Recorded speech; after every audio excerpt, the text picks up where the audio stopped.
But so yeah, so I've been able to get in touch with a few wholesalers in the area, and they're already sending me deals and stuff. Although I feel like I'm not not ready for them yet. I'm just got through like the how to finance a deal video, or financing deals and finding private money and stuff.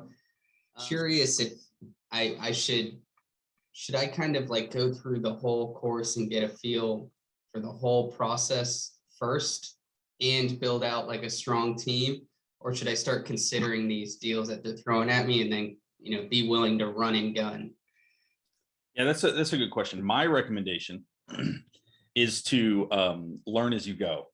So instead of going through the entire course and learning everything and then going back, that's kind of the educational structure that we're taught, right? You go through college, you go through elementary school, secondary school, higher education, and you learn everything, and then you go into the workforce and you realize, like, I probably could have learned this stuff maybe a little bit easier if I just hadn't done a lot of the stuff that you told me to do.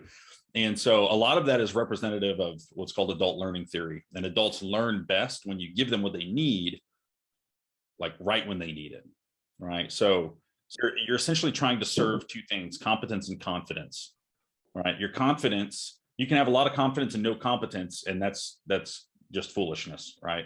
You can have a lot of competence and no confidence, and you're not going to be able to find any deals because nobody's going to believe you, right? Or no one's going to lend you any money, right? So usually what happens is, as you learn a little bit, your confidence goes up, and then your confidence goes up a little bit more, and then it kind of pushes you to continue to learn those things, right? So they'll usually pair together.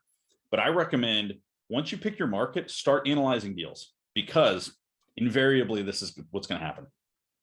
You're going to find a deal that is an awesome deal, and it looks like, potentially it could change your life, right? You just like $500 a month. Dang, that's unbelievable. That's got to be too good to be true.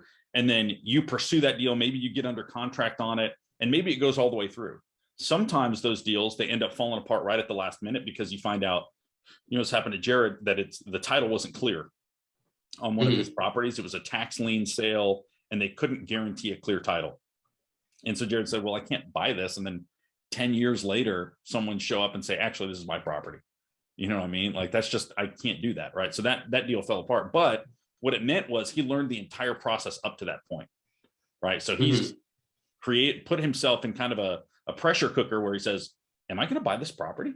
And then he has to go through all of the process of learning it, right? And then he comes up with really practical questions like, well, what do I do in this situation? He comes to the call or sends them over via Slack, and he learns the really practical aspects of it.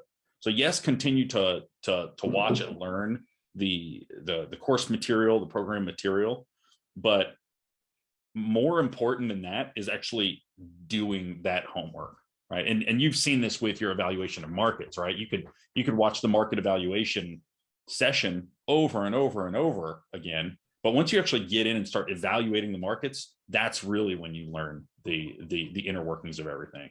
So that would be my guidance: is start getting properties and start putting them through the deal analysis calculator in the soft offer calculator, so that you come up with questions like, well, why do I care about a rent to price ratio being this 1.3 or 1.5 or 1.0? Or how do I find the taxes on a property, or insurance on a property? Things like that help you move the needle forward.